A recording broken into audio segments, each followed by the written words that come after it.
하나님의 오늘 우리에게 주신 말씀은 창세기 11장 1절에서 9절까지의 말씀입니다. 창세기 11장 1절에서 9절까지의 말씀을 제가 한 절, 여러분이 한 절 교독하도록 하겠습니다. 온 땅의 언어가 하나요 말이 하나였더라. 이에 그들의 동방으로 옮기다가 신할 형제를 만나 거기 고류하며 서로 말하되 자 벽돌을 만들어 견고히 굽자 하고 이에 벽돌로 돌을 대신하며 역청으로 진흙을 대신하고 또 말하되 자 성읍과 탑을 건설하여 그 탑 꼭대기를 하늘에 닿게 하여 우리 이름을 내고 온 지면에 흩어짐을 면하자 하였더니 여호와께서 사람들이 건설하는 그 성읍과 탑을 보려고 내려오셨더라.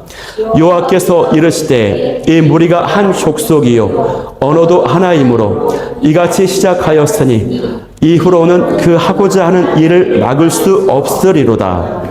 자 우리가 내려가서 거기서 그들의 언어를 혼잡하게 하여 그들이 서로 알아듣지 못하게 하자 하시고 여호와께서 거기서 그들을 온 지면에 흩으셨으므로 그들이 그 도시를 건설하기를 그쳤더라. 함께 읽겠습니다. 그러므로 그 이름을 바벨이라 하니 이는 여호와께서 거기서 온 땅의 언어를 혼잡하게 하셨음이니라. 여호와께서 거기서 그들을 온 지면에 흩으셨더라. 아멘. 네, 감사합니다. 저는 오늘 이 시간에 여호와께서 흩으신 바벨이라는 제목으로 오늘 말씀을 나누도록 하겠습니다. 네, 오늘 본문은요, 그 유명한 이 바벨탑 사건입니다. 사람들이 모여서 탑을 쌓으려고 하니까 하나님께서 흩어버리신 익히 잘 아는 흥미로운 내용이지요. 그런데 이 바벨탑 사건이 주는 교훈은요, 결국 가볍지가 않습니다. 우리가 말씀을 한 구절씩 깊이 묵상을 해보면 이 안에 영적인 교훈이 굉장히 풍성하게 담겨져 있어요. 오늘 저와 여러분은 이 말씀을 통해서요, 이 바벨의 실체, 그 바벨의 속성이 무엇인지를 발견하고 또 하나님은 왜 그 바벨을 흩으셔야만 했는지 그리고 그 오늘날 이 바벨과 같이 모든 세상이 흩어져 버리고 깨어지고 무너져 버렸는데 그것을 회복할 수 있는 유일한 비결이 무엇인지 등을 발견하게 되는 은혜가 오늘 이 밤에 있기를 소망합니다. 자, 먼저 오늘 1절 말씀을 보면요. 온 땅의 언어가 하나요 말이 하나였더라 라고 시작이 되고 있습니다. 2절의 내용도 보니까 이에 그들이 동방으로 옮기다가 신할 형제를 만나 거기 고류하며 이렇게 돼 있죠. 우리가 이 1절과 2절 말씀을 통해서요, 발견하게 되는 게 각각 두 가지가 있거든요. 초기 인류에 관한 두 가지 사실을 발견할 수 있는데, 첫 번째는 1절 말씀을 통해서 처음에는 온 땅에 인류가 사용하는 그 언어가 딱 하나였다라고 하는 사실이에요. 그도 그럴 수밖에 없는 것이 이 바벨탑 사건은요, 이전에 10장 말씀과 연관지어서 살펴보면은 노아로부터 시작된 그 세대가 후손이 5대에 걸쳐서 되었을 즈음에 벌어진 사건이 바벨탑 사건이. 그렇기 때문에 노아의 가족이 처음에 한 가족이었잖아요. 그러니까 한 같은 언어를 썼겠죠. 그리고 한 세대, 두 세대, 세 세대, 다섯 세대까지밖에 가지 않았기 때문에 한 단어, 한 언어를 썼다라고 하는 것입니다. 그런데 이 바벨탑 사건 때문에 하나님의 언어를 혼잡게 하셔서 흩어버리셨어요. 만약 이 바벨탑 사건이 없었다면 우리 사랑하는 자녀들 영어 공부하지 않아도 됐었을 거예요. 외국어 공부하지 않아도 됐어요. 근데 이 바벨탑 사건 때문에 안타깝게도 영어 공부해야 돼요. 글로벌 인재 되려면 우리 자녀들 영어 공부해야 됩니다. 외국어 공부해야 돼요. 그래서 사실 이 언어가 하나였다라고 하는 것은요, 축복입니다. 축복. 왜냐면요, 언어가 하나가 되면요, 마음을 하나로 모을 수가 있습니다. 소통에 어려움이 없고 하나의 사회와 문화를, 그 문명을 발전시킬 수가 있는 것이 언어가 하나라고 하는 것은. 그런데 문제는 뭡니까? 이 언어의 그 하나됨이요, 악한 쪽으로도 악하게, 그 파괴력이 강력하게 나타난다고 하는 것이에요. 이 언어는요, 반드시 내뱉게 되어지면 행동을 발생시킵니다. 파괴력이 큽니다. 그래서 그것이 선한 일이든 악한 일이든 그 결과가 강력하게 나타나게 돼 있어요. 그래서 바라옵기는요, 이처럼 말에는 힘이 있기 때문에 저와 여러분은 꼭 같은 말, 같은 뜻, 같은 마음으로서 하나가 되되 선한 일에, 좋은 일에, 하나님의 기뻐하시는 일에 하나 될 수 있기를 간절히 소망하는 것입니다. 자, 2절 말씀을 통해서 또 확인하게 되는 한 가지 사실은 뭐냐면 그들이 집단적으로 함께 이동을 했다라고 하는 점입니다. 2절 말씀에 보니까 이에 그들이 동방으로 동쪽으로 옮겨갔다라고 되어 있는데 여기 그들은요 불특정 다수가 아닙니다.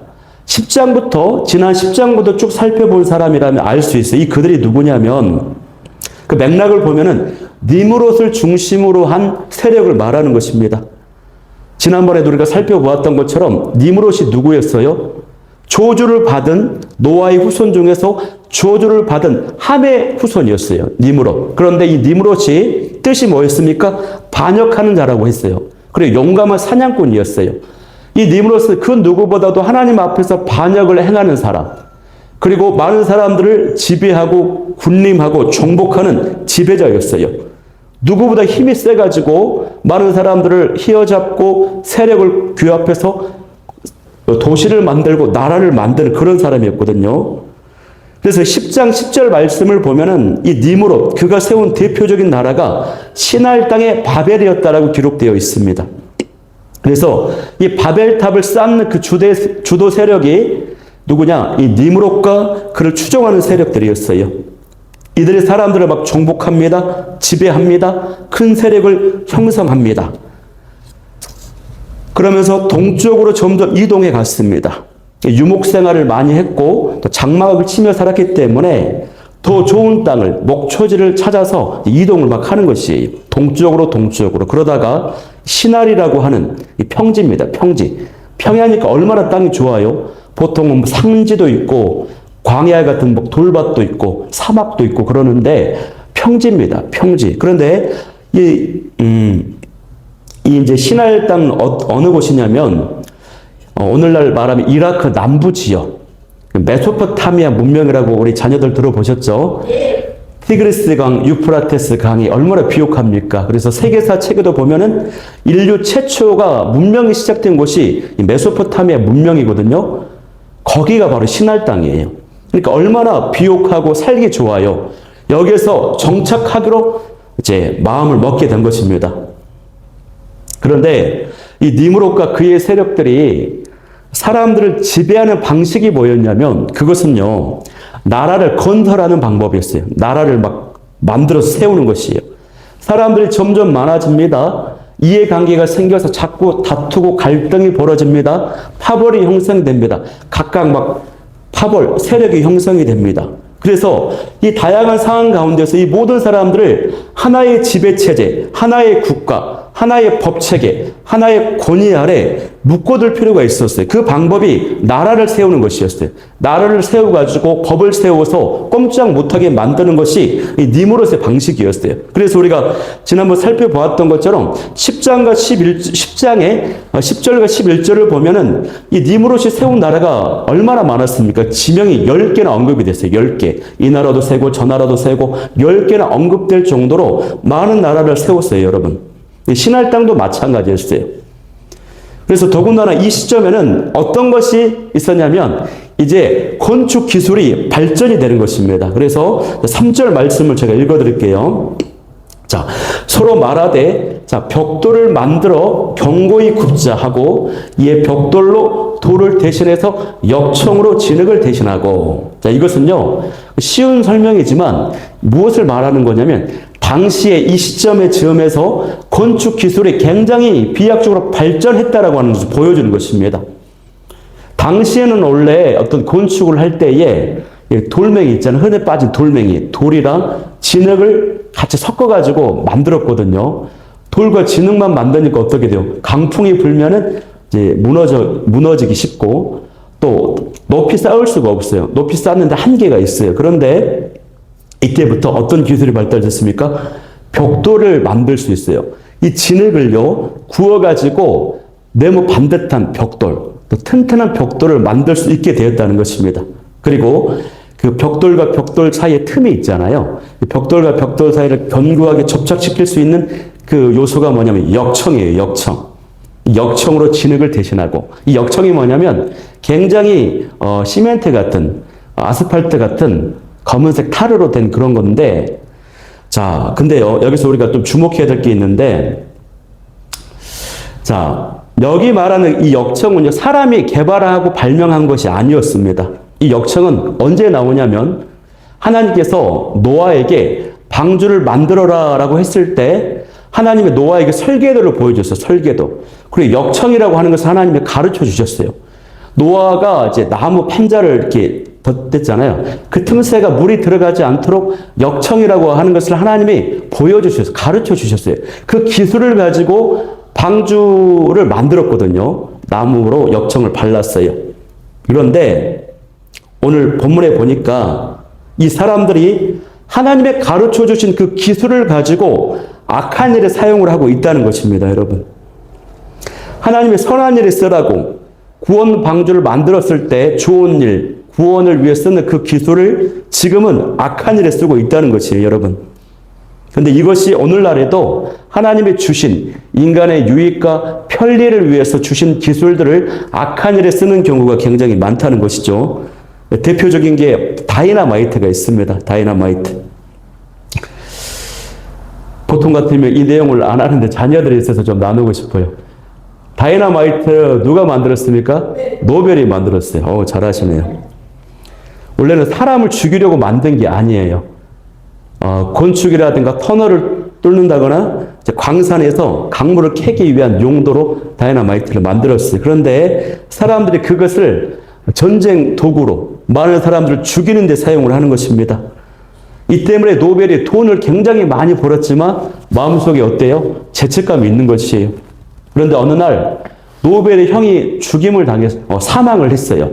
그래가지고 신문에서 기사가 났는데 신문사에서 오해를 해가지고 노벨이 죽은 줄 알고 노벨의 형이 죽었는데 노벨이 죽었다라고 기사를 보도 자료를 냈는데 거기에 노벨에 대한 평가 글귀가 있는 거예요. 어떻게 평가를 했냐면 신문사에서 더 많은 사람들을 더 빨리 죽이는 발명품을 개발해서 부자가 된 노벨이 죽었다라고 하는 그렇게 평가를 내리면서 기록이 나와 있는 것. 이것을 노벨이 본 겁니다. 충격을 받은 거예요.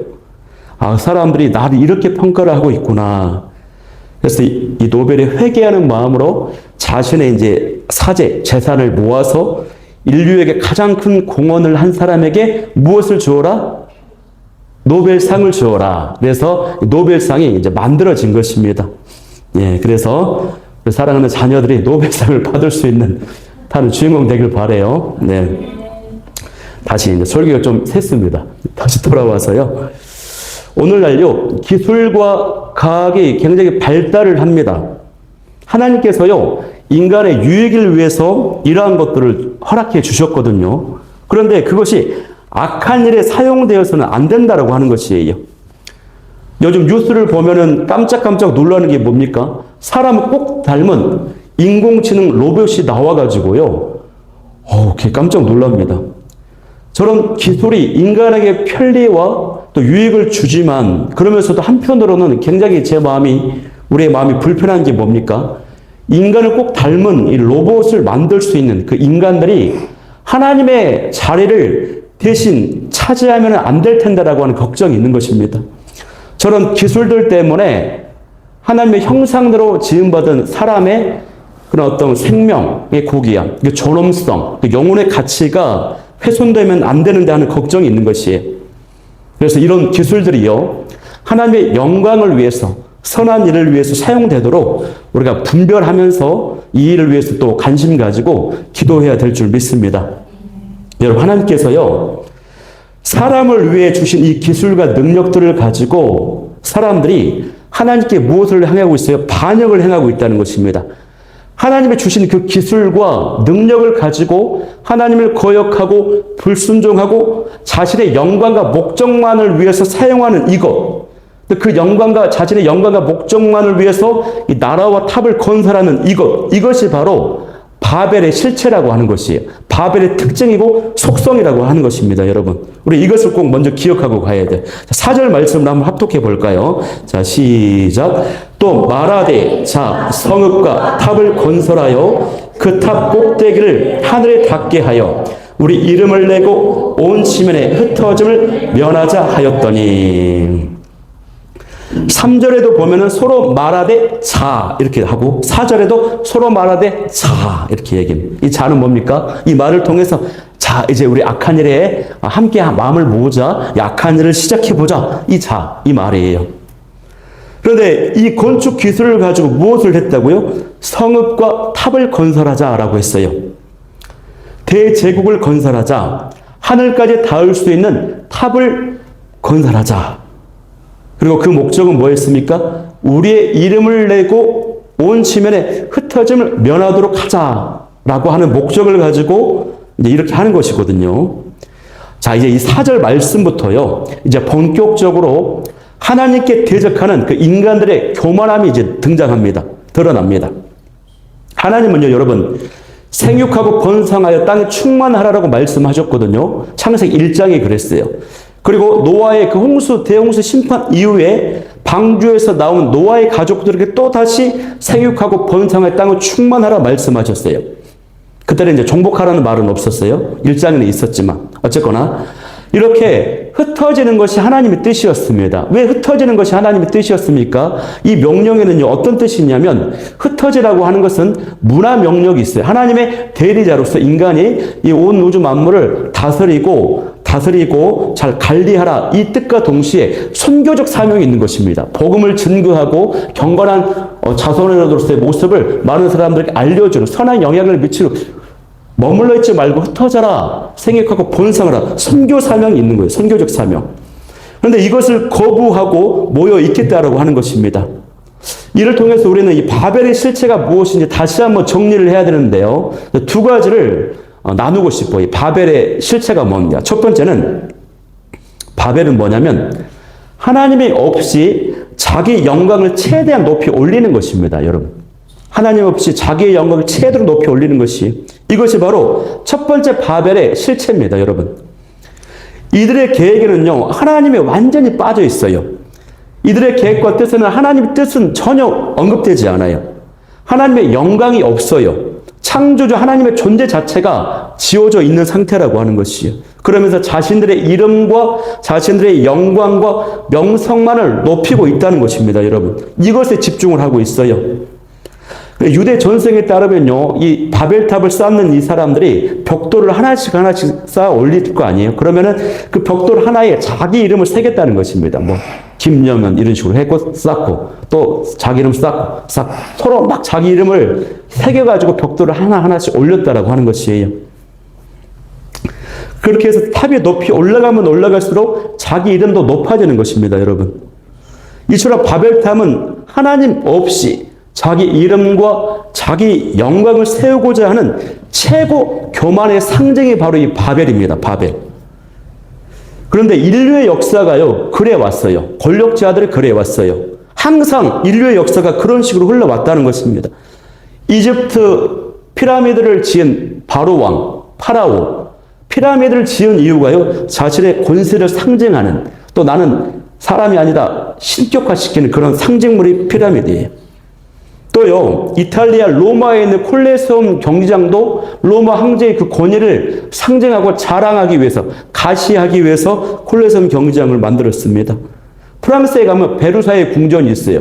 루이 14세 왕이 또 그것도 자신의 권위를 높이기 위해서 만들었습니다. 아랍에미리트에 가면은 두바이에 세계에서 가장 높은 빌딩이라고 하는 부르주 할리파가 있죠. 제가 조사해 보니까 828m 높이. 이 건축을 할 때 세계에서 가장 높은 건축물을 지어서 자기 나라의 위상을 온 세계에 떨치겠다라고 하는 그 일념 하나로 이걸 만들었다고 하더라고요. 이것이 여러분 현대판 바벨탑인 것입니다. 이처럼 사람들은 끊임없이 하나님 없이 자신의 이름, 영광, 명성을 높이는 데 집중해요. 근데 우리는 그런 건축물을 보면 어떻습니까? 제가 뭐 그런 세계 그런 여행 가보진 않았지만 딱 가면 입이 딱 벌어져요, 안 벌어져요? 와, 화려하다, 웅장하다, 우와, 대단하다. 감탄하고 있다는 거지. 그런데 사실 이 모든 것이요, 자기 이름을 높이려는 인간의 그 욕망, 지향에서 비롯된 모습이라고 하는 것입니다. 하나님의 영광이나 하나님 나라와는 전혀 관계가 없어요. 인간의 교만에서 비롯된 것입니다. 그런데 문제는요, 안타깝게도 이런 모습이 교회 안에도 있다 없다? 교회 안에도 있다는 것입니다, 여러분. 이런 바벨과 같은 모습이요, 교회 안에서 가끔씩 목격이 되고 있어요. 어떤 교회에서 성전 건축을 하는데 건축 헌금을 이제 모으잖아요. 그럼 교회 복도 적당한 그 벽면에요, 건축 헌금 현황 딱 크게 붙여가지고 김아무개 장로님이 뭐 매덕 헌금했다라고 딱 벽돌 크게 큼지막하게 써가지고 벽돌 모양으로 그림을 만들어서 이름을 딱 붙입니다. 금액까지. 근데 문화원복의 권사는 몇백만 원밖에 못했어요. 그러면 벽돌이 엄청 작게 해가지고 위치도 달라 딱 밑에다가 붙입니다, 여러분. 금액의 그 크기에 따라서 벽돌의 위치와 크기가 달라지는 이런 모습이 있어요. 어떤 곳은요, 그런 것을 동판에 딱 새겨가지고 붙입니다, 여러분. 또 어떤 경우는요, 성도님들, 어떤 교회는 이런 교회가 있어요. 헌금을 봉투에 넣어서 헌금을 하라고 하면은 헌금이 안 들어온대요. 그런데 헌물 헌금을 하라고 하면 그렇게 잘 들어온다는 거예요. 헌물, TV, 큰 뭐 대형 벽시계, 뭐 피아노. 왜 그렇습니까? 그 헌물에다가 기증자 이름, 자기 이름을 새기는 것이 지나가면서 이거 누가 했어? 이름이 다 드러나는 것이 자기 이름과 영광을 높이는 이런 모습들이 있다는 것입니다, 여러분. 이런 요소들이요, 바벨의 요소예요, 여러분 다. 그 중심에 하나님이 없다라고 하는 거. 자기만 높아지는, 자기 이름만 높아지는 거. 그래서 이들에게 있어서 그들의 삶의 중심과 기준이 뭐였냐면 바벨탑이었어요. 바벨탑. 생육하고 번성하라고 하는 것이 하나님의 뜻이었는데 절대 흩어질 수가 없어요. 왜 그러냐? 가다가요, 그 광활한 땅 가운데서 가다가도 길을 잃어도 저렇게 높이 서 있는 바벨탑을 보면 흩어질 수 있을까 없을까? 나 저쪽으로 가야 되구나 하고 모이는 것입니다. 그래서 바벨탑은요, 당시 사람들의 삶의 중심이었어요.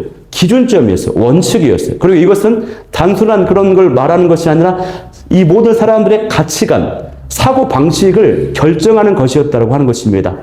나는 다른 사람을 밟고서라도 올라가야 돼. 최고 높아져야 돼. 이런 가치, 그 기준을 다 가지고 있게 되었다고 하는 것이에요. 그런데 그렇게 가치관을 가지고 가면서 망합니까? 망하지 않습니까? 오늘 하나님께서 이 바벨탑을 어떻게 해버려요? 멈추고 다 흩어지게 만드신다고 하는 것이. 이렇게 살면요, 망해요, 망해. 인생도 망하고 영혼도 망합니다. 바라옵기는 저와 여러분은 우리 삶의 중심이 오직 하나님, 또 말씀이 오직 중심이요 기준이 되길 소망합니다. 그래서 우리의 삶의 목표가 오직 나의 이름을 높이는 것이 아니라 하나님의 영광만을 나타내고 하나님의 뜻을 이루는데 우리 삶의 목표가 딱 확정되어 있기를 간절히 축복합니다. 두 번째로 살펴볼 수 있는 것은 뭐냐면 이 바벨의 실체는요, 하나님 없이도 구원을 받을 수 있다라고 생각하는 거예요. 하나님 없이도 구원을 얻을 수 있고 자기가 원하는 행복, 안전 이런 것들을 이룰 수 있다라고 생각하는 것이 바벨의 실체예요, 여러분. 자, 4절 말씀을 보면은 4절 말씀에 보면은 사람들이 바벨을 이제 쌓죠. 그러면서 그 탑 꼭대기를 어디에 닿게 한다고 그랬어요? 하늘에 닿게 한다고 그랬어요. 하늘. 여러분, 당시 사람들이 정말로 벽을 세워서 탑을 쌓으면 하늘에 닿을 수 있다고 생각을 했을까요? 그것은 아닙니다, 여러분. 왜 그러냐면 이 신할 평지는요, 해수면 정도로 아주 낮은 지대예요.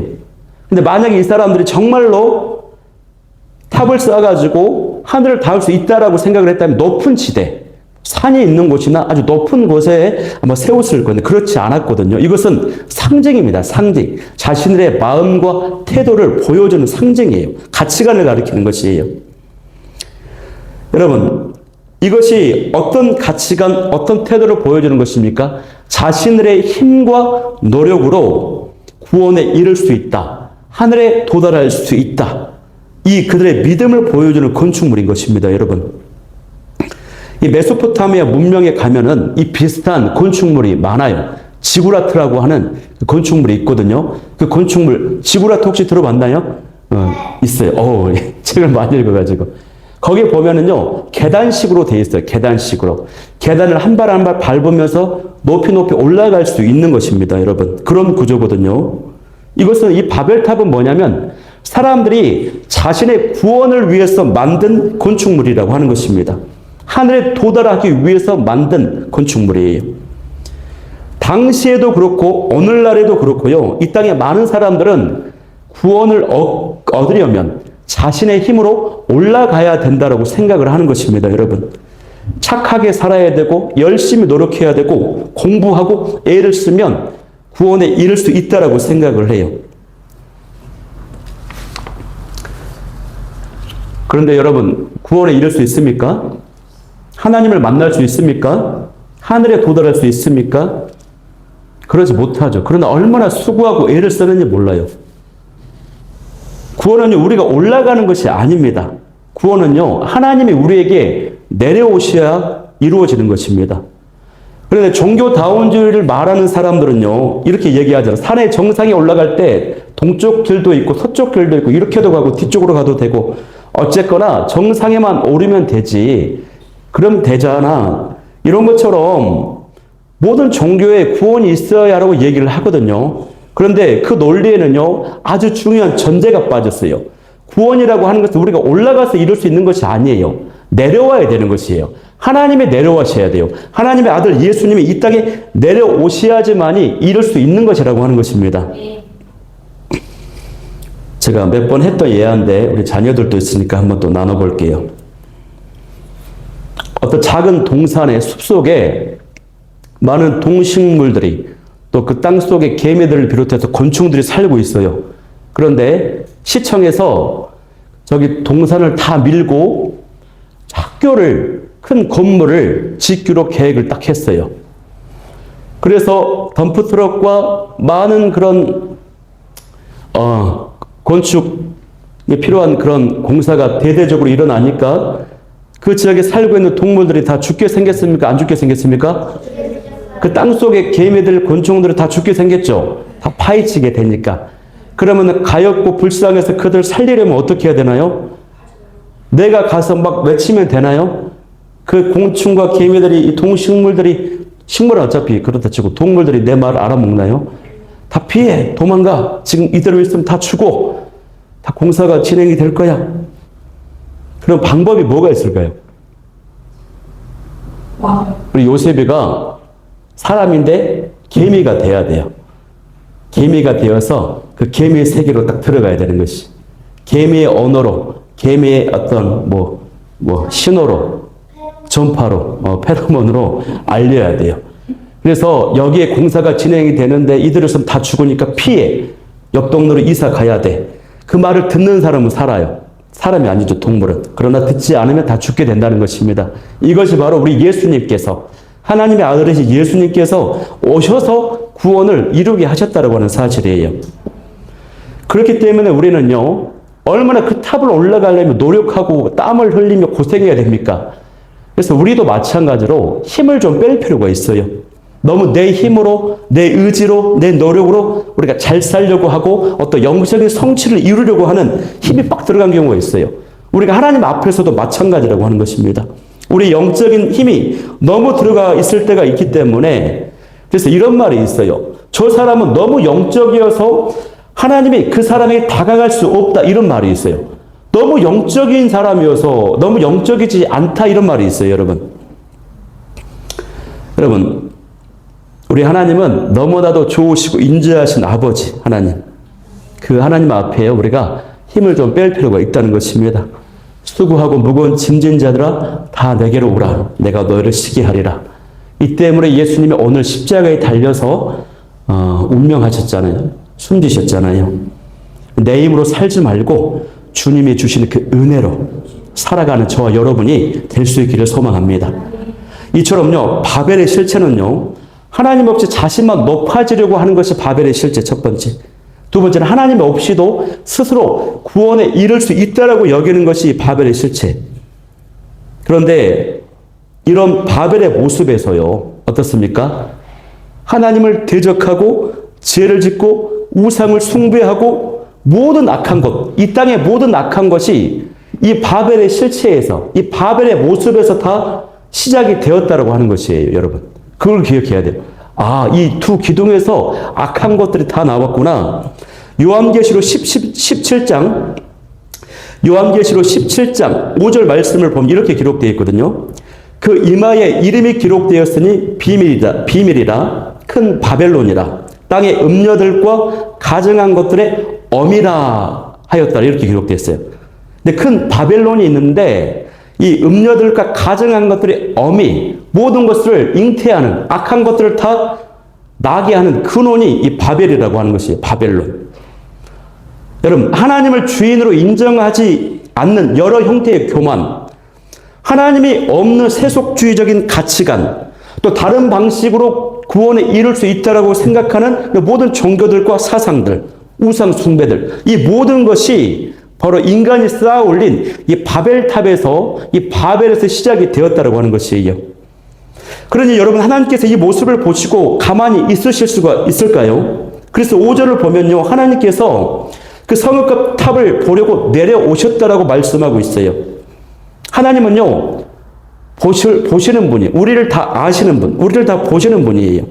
우리가 안 본다고 생각을 하니까 죄를 짓지, 하나님이 나의 모든 것을 보신다고 생각하면 죄를 지을 수 있을까요? 없을까요? 없어요. 지갑이 떨어졌는데, 여러분 다 보고 있는데 지갑을 제가 발견하고 떨어뜨린 지갑을 보고 주인을 찾아주겠죠. 그런데 여러분이 없어요. 나만 있어요. 그러면은 지갑을 지어가지고 그 돈을 인마에 포켓할 가능성이 높아요? 안 높아요? 높아요. 그래서 다 보고 있으면 어떡해요? 보고 이 지갑 떨어져서 누구 거냐 알려주겠죠. 하나님이 보고 있다라고 생각하면 죄 짓기가 엄청 어렵습니다, 여러분. 그런데 여기 말씀에서 하나님이 보려고 내려왔다라고 하는 것은 그러면 하나님이 하늘에서 내려오지 않으면 그걸 모른다는 얘기일까요? 그게 아니라 이것은 인간이 이해하기 쉽도록 인간의 모습으로 사람의 모습처럼 표현을 하는 것입니다. 이것을 뭐라고 표현합니까? 신인 동용론적 표현이다 그래요. 성경을 보면 하나님이 질투하셨다, 후회하셨다, 슬퍼하셨다 이런 것이 있어요. 이거는 신인 동용론적 표현. 사람들이 이해하기 쉽도록 하기 위해서 하나님을 사람처럼 그냥 표현을 하는 것이에요. 그런데 우리가 여기서 살펴봐야 하는 건 뭐냐면 하나님이 내려오셨다라고 하는 것은 하늘에서 내려오셨다라고 하는 그런 의미로 이해하기보다는요. 이 본문에서는 어떻게 이해하면 좋냐면 하나님께서 은혜와 자비의 위치에서 심판과 징계를 주시는 자리로 내려오셨다. 이렇게 이해하는 것이 조금 더 오늘 본문에 가깝습니다, 여러분. 이제 하나님께서 은혜와 자비의 자리에서 심판하시기로 결정을 하셨다는 것이에요. 그래서 6절에는 하나님의 진단이 나오고 7절에는 하나님의 처방이 나옵니다. 하나님의 진단, 7절은요, 뭐라고 하셨냐면, 자, 우리가 내려가서 거기서 그들의 언어를 혼잡하게 하여 그들이 서로 알아듣지 못하게 하자 하고, 예. 잘못했네요. 제 6절이네, 6절. 6절에 하나님의 진단이 나오거든요. 이 무리가 한 족속이고 언어도 같은 언어를 쓰니까 이렇게 계속 놔두면은 더 이상 이후에 막을 수가 없다라고 얘기를 하신 거예요. 이것은 어떤 의미냐면요. 우리가 창세기 말씀을 보면 어떨 때는 하나님이 하나님으로 기록되어 있고 어떨 때는 여호와로 기록이 되어 있어요. 그 맥락에서 강조하는 바가 커요. 하나님은 창조주 하나님, 능력의 하나님 가르칠 때는 창조주 하나님, 심판 막 일으키실 때. 근데 여호와는 언약, 인격적이고 굉장히 섬세하신 분을 드러낼 때는 여호와. 근데 오늘 본문에는 하나님으로 많이 나오나요? 여호와로 나오나요? 여호와로 나와요. 언약의 하나님. 그래서 이 6절의 기록은 뭐냐면 이대로 그냥 놔둬버리면 같은 언어를 쓰기 때문에 악한 일에 이 사람들 더 마음 모아가지고 모든 가문과 종족들을 모아서 악한 일에 더 큰 일을 벌일 수 있겠다. 그렇게 되면은 경건한 약속의 씨, 구원자 예수님을 내보낼 경건한 가문, 종족이 있어야 되는데 그 경건이 남아나질 않겠다. 가만두면 안 되겠다. 이제 무슨 수를 써야겠다. 이런 뜻인 것입니다, 여러분. 그리고 하나님께서 내리신 그 진단, 처방이 뭐예요? 그것은 언어를 혼잡하게 하는 것입니다. 언어를. 그들을 서로 알아듣지 못하게 하는 거예요. 하나님은 무지개 언약을 주시면서 물로 심판하지 않으신다고 하셨거든요. 그래서 심판하실 수가 없었어요.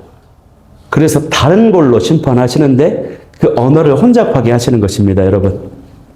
안타까워요. 이것만 아니었으면 영어 공부 안 했을 건데.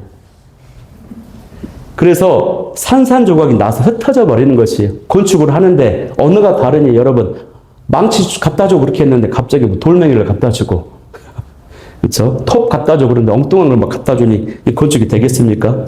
나눠져 버리는 것이에요. 하나님의 흩으심의 방법이 언어를 혼잡케 해서 서로 알아듣지 못하게 했다는 것입니다, 여러분. 그래서 우리가 꼭 하나 또 명심해야 될 게 뭐냐면, 이 소통이 안 되잖아요, 지금. 제의 결과로.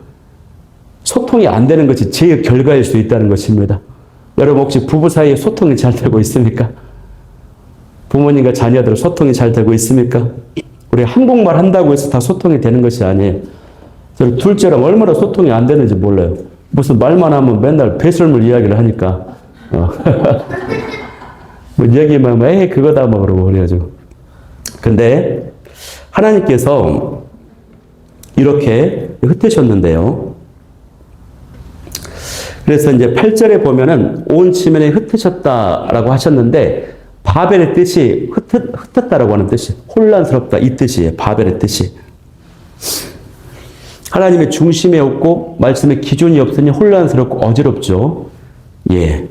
근데 오늘날 우리가 이런 바벨과 같은 세상에 살고 있다는 것입니다.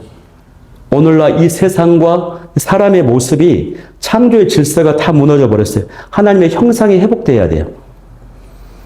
그리고 그 회복의 비결은 무엇밖에 없습니까? 예수님의 복음과 성령밖에 없다는 것입니다. 왜냐하면 우리는 그 해답을 사도행전 2장에서 찾을 수가 있기 때문인데요. 사도행전 2장에 보면은 마가 다락방에서 성령 강림 사건으로 방언을 받고 다른 언어들로 말을 해요. 그 모습을 보고 여기저기 세계 각지에서 온 사람들이 내가 쓰는 말로 저 사람이 방언으로 기도하네라고 알아먹었어. 소통이 되었거든요. 이것은 무엇을 보여주는 것입니까? 바벨탑 사건으로 인해서 혼잡하게 되었던 그 인간의 언어가 다시 복음으로 성령의 능력으로 회복되는 것을, 하나 되는 것을 보여주는 사건이라는 것이에요. 복음 전파를 위해서 성령으로 방언으로 언어가 다시 연결이 되는 것입니다. 교만을 꺾기 위해 흩으셨던 언어를 구원을 위해서 하나 되게 하시는 것. 그래서 이 땅에 바벨과 같은 모습으로 다 망가지고 깨지고 하나님의 형상을 잃어버렸는데, 그것을 다시 창조의 질서로 하나님의 형상으로 회복시킬 수 있는 유일한 비결은 뭐냐면 예수님의 복음과 성령의 능력밖에 없다는 것입니다, 여러분.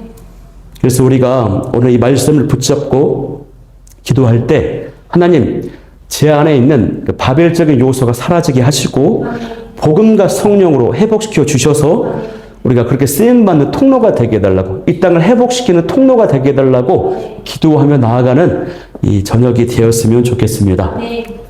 예, 우리 그래서 기도 제목 3가지 나누고 우리 기도하고 마치겠는데요. 첫 번째 기도 제목은 내 안에 있는 교만과 자기 영광의 바벨을 철저히 깨뜨려 주옵소서. 두 번째는 힘을 빼고 내 힘과 노력이 아닌 예수님이 주시는 그 은혜로, 하나님 주신 은혜로 살게 하여 주옵소서. 세 번째는 복음과 성령으로 무너진 것을 회복시키는 통로가 되게 하여 주옵소서.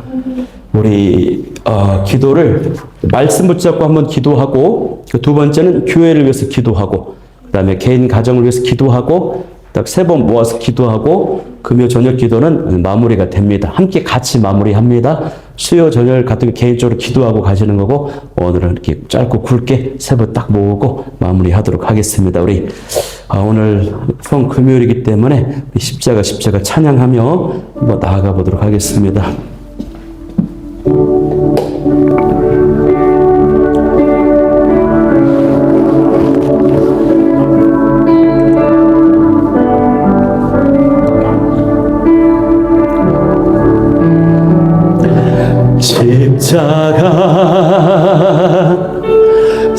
십자가 그 위에 나 죽었네. 그 사랑 내 속에 강같이 흐르네. 십자가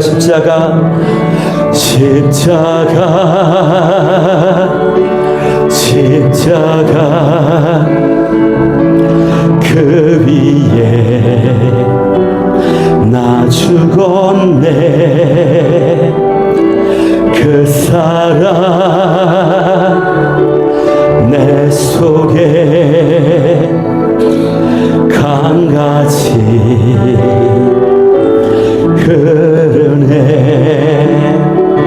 그의 생명 내 속에 그의 능력 내 안에 그의 소망 내 삶에 나의 삶 주의 고 십자가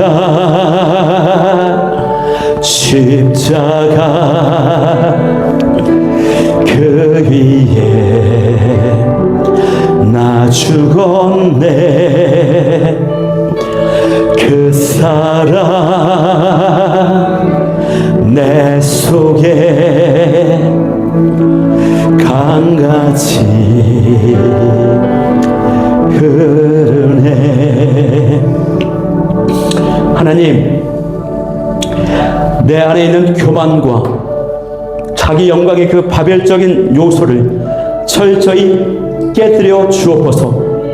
하나님, 내가 구원은 내 힘이 아닌 예수님의 은혜로 얻는다라는 것을 알지만 내가 어떤 영적인 성취와 그 밖에 삶의 많은 영역의 열매와 성취를 나의 힘으로 나의 노력으로 얻을 수 있다라고 생각하진 않았습니까? 하나님, 그 힘을 빼고 내 힘과 노력이 아닌 주께서 주시는 그 은혜로, 그 위로하심으로, 그 평안함으로 살아갈 수 있게 하여 주옵소서. 복음과 성령으로 무너진 것을 회복시키는 통로가 되게 하여 주옵소서. 그리고 주님, 오늘 예수님께서 나를 구원하시고자 십자가에 달려 죽으신 성금요일인데 오늘 예수님의 그 사랑을 깊이 생각하며 그 고난에 동참하고 묵상하는 오늘 이 밤이 되게 하여 주옵소서. 말씀으로 살겠습니다. 하나님을 중심으로 모시는 삶을 살겠습니다. 그 진정한 고백과 결단이 있게 하여 주옵소서. 이 시간 간절히 기도할 때 성령님 찾아와 주셔서 나의 생각과 마음과 심령을 터치하여 주시고 회복되게 도와주시고 눈물 있게 하시고 감격 있게 하시고 은혜가 있게 하시고 만져주심 있게 하시고 회복이 나타나도록 역사하여 주옵소서. 축복하여 주옵소서. 다 같이 주여 한번 외치시고 간절하게 기도하도록 하겠습니다. 주여 아버지, 하나님, 아버지 오늘 하나님의 창세기 11장 말씀을 통해서 아버지 내 안에 파멸적인 요소가 있지는 않으니 돌아보게 하시니 감사합니다. 아버지 하나님, 아버지 은혜를 구하며 나갑니다. 아버지 파멸의 요소가 어떠한 것인지 배웠습니다. 하나님 없이 하나님 아버지 한없이 나만 높아지려고 하는 하나님 자기 교만이 최고의 모습이 파멸의 모습임을 고백합니다. 하나님 아버지 내 능력과 내 힘과 노력으로 무엇을 얻고 성취하고자 하는 아버지 내 힘과 능력으로 구원을 얻고자 하는 그 모든 것이 파멸적인 요소임을 고백합니다.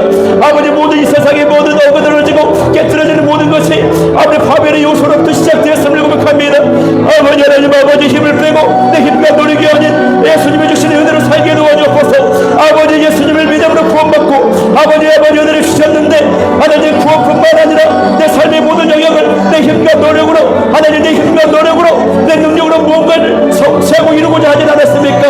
아버지 좋으신 하나님 아버지 인자하신 하나님 아버지 은혜가 많으신 하나님 아버지 예수님이 주신 은혜로 살게 도와주옵소서. 주께서 주시는 은혜로 살게 도와주옵소서. 주께서 주시는 믿음으로 살게 도와주옵소서. 하나님의 주시는 평안함으로 살게 도와주옵소서. 내 힘과 노력과 내 의지와 아버지 그러한 것들로 하나님 아버지 힘을 빼게 도와주시고 나에게 힘을 빼게 도와주시고 하나님의 주시는 은혜로 믿음으로 살게 도와주옵소서. 주여 내 힘과 노력이 아닌 하나님의 주신 은혜로 하나님의 주신 역사의 힘으로 만져주심으로 살게 도와주옵소서. 복음과 성령으로 무너진 것을 회복시키는 통로가 되게 도와주옵소서. 아버지 복음과 성령으로 무너진 것을 회복시키는 통로가 되게 도와주옵소서. 주여 아버지 하나님의 창조 질서가 깨져버리고 창조 질서가 무너져버리고 하나님의 형상이 훼손되고 하나님의 형상이 깨어진 모든 것을 아버지 유일하게 회복시킬 수 있는 것은 오직 하나님 아버지 예수님의 복음과 성령의 능력밖에 없음을 고백합니다. 주여 아버지 주여 아버지 무너지고 깨어진 모든 것들, 무너지고 깨어진 가정들, 무너지고 깨어진 위사적인 질서들, 무너지고 깨어져버린 모든 창조의 질서들, 무너지고 깨어져버린 하나님의 형상들, 아버지 하나님 복음만이 아버지 예수님의 복음만이 아버지 성령의 능력만이 회복시킬 수 있음을 고백합니다. 그 모든 무너진 것을 회복시킬 수 있는 통로가 되게 도와주옵소서. 마가다라 방에 하나님 아버지 성령 강림의 사건으로 아들 성령의 능력으로 방언으로 하나님 아버지 모든 사람들이 하나님 아버지 어느 날 통일되고 소통이 됐던 것처럼 복음과 성령의 능력으로 하나님 무너진 것을 회복할 수 있도록 주여 역사하여 주옵소서. 주여 기름 부어 주옵소서. 주여 말씀하여 주옵소서. 우리에게 능력 주시고 힘 주시고 복음과 성령으로 하나님 아버지 무너진 것이 회복되는 역사가 나타나게 도와주옵소서. 기름 부어 주옵소서. 응답하여 주옵소서. 주여 구여 쓰라바코 아이야 구여 쓰라바코 아버지 구여 쓰라바코 아이야 아버지 주여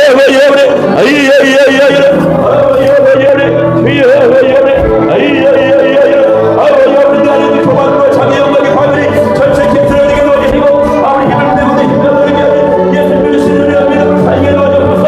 아버지 내 힘으로 하지 내 힘으로 하지 내 힘이 아니라 하나님의 능력으로 하나님의 신으로 하나님의 신으로 하나님의 신으로 살게 합니다. 내 영광이 하나님의 힘을 내고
우리 교회를 영원 구원과 지역 복음화의 통로로 놀랍게 사용하여 주옵소서.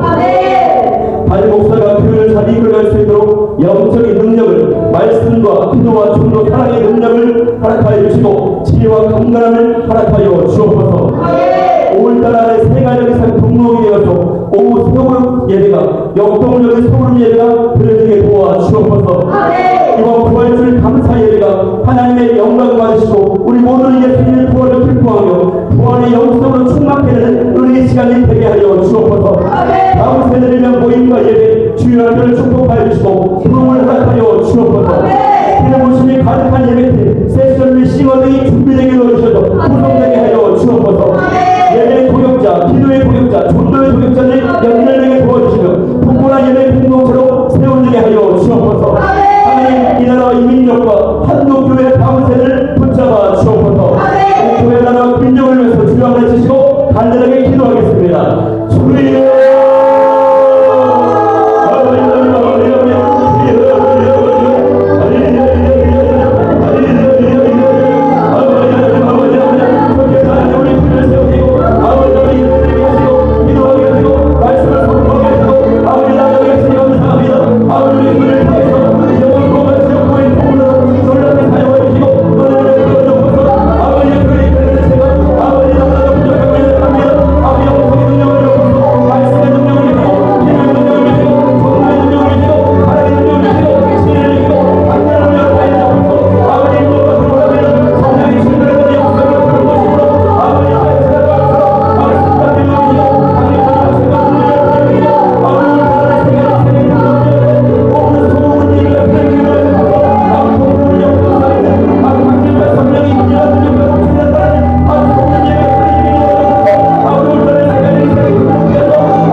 주시고 이루어 주시며 쓰임받는 복된 가정이 되게 하여 주옵소서.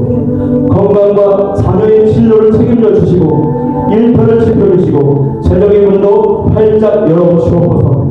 기쁨이 있는 가정, 열매 맺는 가정, 응답이 나타나는 가정, 건강하고 행복한 가정이 되게 하여 주옵소서. 그 밖에 하나님 아버지 개인적인 기도 제목 주님 앞에 올려드리오니 이 시간 역사나 응답하여 달라고 마지막 주여 아버지 주시고 간절하게 기도하겠습니다. 주여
이 밤에도 예배의 자리로 불러주시고 말씀을 붙잡고 간절히 부르짖고 기도하게 하시니 감사합니다.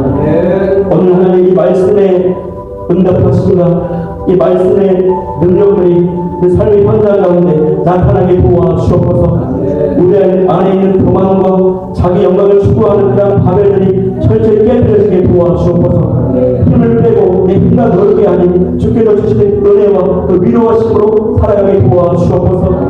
복음과 성령으로 무너진 모든 것을 회복시키는 통로로 쓰임받게 도와주옵소서. 하나님, 우리 화성시대 가난교회를 축복하여 주옵소서. 우리 가정들을 놀랍도록 축복하여 주옵소서. 우리 사랑하는 자녀들을 축복하여 주옵소서. 영원히 잘려가지고 봉사가 잘려는 은혜가 놀랍도록 나타나게 도와주옵소서. 감사합니다. 주님, 오늘 올려드린 모든 기도와 간구 가운데 하나도 남김없이 속히 응답하여 주옵소서. 이제는 우리 구주 예수 그리스도의 은혜와 하나님의 원하신 사랑하심과 성령님의 교통하시고 감동하시고 충만케 하시고 위로하시는 은혜가 오늘 말씀을 붙잡고 다시 한번 하나님 복음과 성령으로 회복의 삶을 축복의 통로가 되기를 결단하며 나아가는 사랑하는 성도님들 위해 이 화성시대 가난교회 위해 이 나라와 지역과 민족 가운데 이제부터 영원토록 항상 함께 있을지어다.